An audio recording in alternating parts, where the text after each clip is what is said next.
Hi everyone, this is Doug Hardesty again from the Carolinas GHIN Support Department at the Carolinas Golf Association. This video is going to show you how to use the posting kiosk at your club. What you see up on the screen now is a representation of what the new posting kiosk is going to look like. The one you're seeing here is for Pinehurst Country Club, and since I'm a member there, I'm going to be able to use my stats in order to go ahead and show you how it works. When you come up to the posting station, all you really have to do when it's in this shape is go ahead and click on the member's name and type in your complete member's name and hit continue. Once you do that, you're going to be in and seeing your record. My name's right here. Here's my handicap index right now. And I have 4 choices down below. I have 4 big buttons I can use in order to get information today or post scores. One of the things you might want to come up to the kiosk to do before you play is go to try to figure out what your handicap is going to be for that day. So if I go look in this 3rd button over here, my handicap information, and click on it, it's going to show me what my course handicap is for whatever tee or course I'm going to play today. The Pinehurst course happens to default to Pinehurst number 1 that you see here. But I can click on this search button, magnifying glass, and I can pick any of the other courses at Pinehurst, or I also have the ability to say, well, you know what, I'm going to go over and play Mid-South today here in the Pinehurst area. So if I do Mid-South like that, apparently there's no hyphen in Mid-South, and there must be a space. There we go. So there's Mid-South Club. So I could also find out what I'm going to do at Mid-South. Now I'm saying to myself, I'm going to play Mid-South today. I'm at the kiosk, and here are all the men's tees available at Mid-South, and all I have to do is determine which tee am I going to play today. If I were going to play the white tees, then I'm going to go out and play to a 19. If I go back to my Pinehurst and say, well, I don't want to play number 1. All my Pinehurst courses are here. Let's say I'm going to play Pinehurst number 5 today, so I'm going to choose this one down here. Now I have Pinehurst number 5. Here are all the men's tees available to me. Let's say I want to play the blue tees at Pinehurst number 5, so my handicap today would be 21. Okay. So that's a very easy way for me to go ahead and determine what my course handicap is going to be before I even go out on the course. If I want to get back home, I just hit the home button here, and I'll get right back to my 4 original buttons. Now I've finished my round, and let's suppose now is the time for me to post my score. So I have the ability to post a total score, or I can post a hole-by-hole score. Once again, hole-by-hole scores are going to be available at your club once the club has set up the information with us in order to make that available.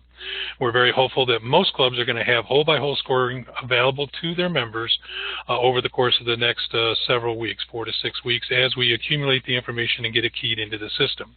Hole-by-hole posting has some nice advantages to it in terms of being able to calculate for you net double bogey, which is your maximum hole score you can allow per hole, as well as if you post hole by hole, you can later go back into your record at home or on the phone, and you can add stats back into the package if you post hole by hole. Let's post a total score today, so I'm going to simply touch this on the screen or click on it with my mouse. I now have my course. I can still click here and change what course I played to today. So let's say I did actually go out and I'm going to post a score for Pinehurst number 3 today. So I can switch right easy quick to Pinehurst number 3. The number of holes I played was 18. For me, it would be a home game, but I could click there and designate home, away, or competition. Many times I might want to indicate a competition score, which is also known as a C score, when I played in a formal tournament or an important event, so that I can keep track of how I do when I play in tournaments or organized events, as opposed to just when I might be playing casual golf. So let's call this one a competition score. We were out there with other folks trying to compete for a prize. What tees did I play at Pinehurst number 3? So let's say I played the white tees, and I played today. So once again, I get 2 choices. I can put in my front 9 and my back 9 score, and it'll add it together for my total score. Or I can simply go in and say I shot a 77 today on a very short Pinehurst number 3 course. Now remember here, just like all the other postings you do with total score, that if you're going to put in your total score, you're going to have to make sure that it is the adjusted postable score, not your gross score. You're only allowed to take on any given hole net double bogey.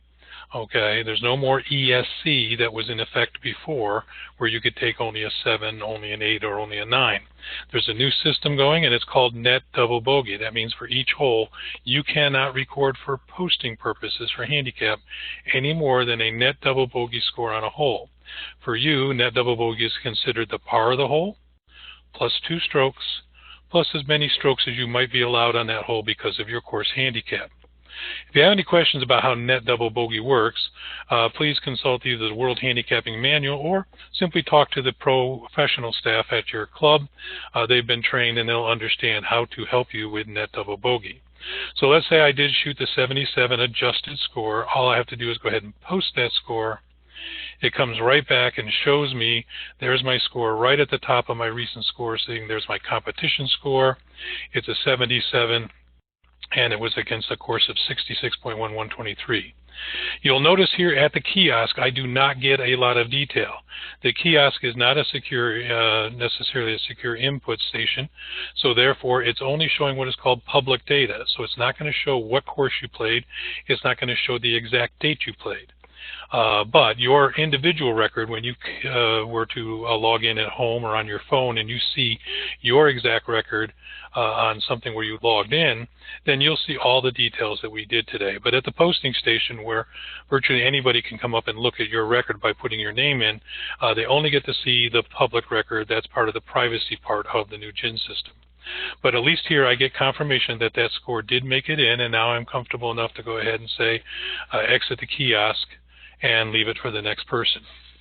Let me go back in now, and we'll go back in here.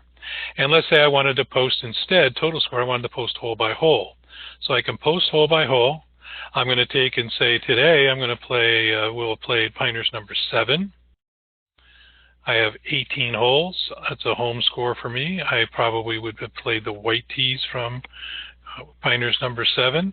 And now I can go ahead and enter hole by hole information. So I click on the red button, and what I get is my first 9. So I can just simply type in the scores that I hit for the front 9.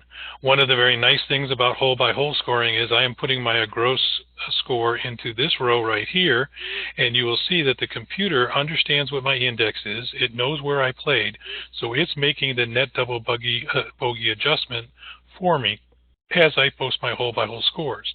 So here on hole number 7, I shot a gross score 9, but it's only going to let me post a 7. On number 9, I shot a 7. It's only going to let me post a 6 because that's how it's restricted by the net double bogey. If I now move to the back 9, I can complete my scoring record. And what you'll see in total here is that I shot a gross score of 101 today, but it's only going to let me post 96 because of the maximum score I'm allowed on the hole of net double bogey. When I'm all set, I can review the round. It's now brought my 96 forward. I can make sure that it's the right date, the right holes, the right tees, and now I can go ahead and post my score. Once again, it's going to bring me to my record. You can see that my home score of 96 was recorded. I've got confirmation that everything's fine, and then I could exit the kiosk for the next person. Finally, at the kiosk, you also have the ability to use button number 4 here to look up golfers in your club or golfers anywhere in the GHIN system. So if I want to search for people in my club, all I have to do is tend to put in their last name. So if I was looking for Peters and Jean, I'll put a J there, I could continue. And there is Jean Lawson Peters, who also works here at GHIN. She's a member of Pinehurst. She's an 18.9. And on Pinehurst number 1, she would have got these tees available to her as ladies' tees, and this would be her course handicap if she played those tees.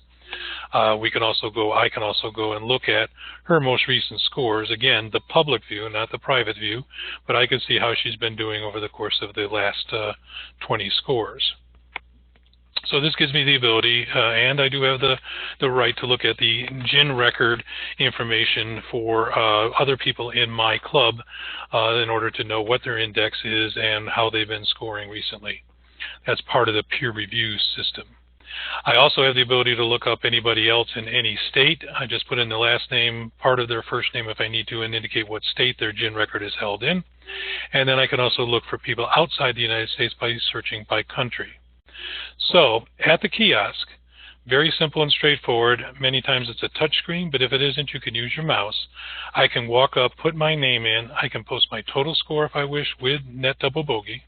I can post hole by hole and let the system calculate net double bogey for me.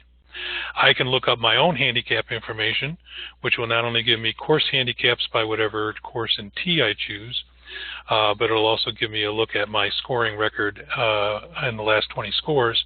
Or I can look up other golfers, either in my club or throughout the GHIN system, to at least see how they've been playing as well as what their index is. When I'm all set and done, I'm going to hit the exit and leave it for the next person.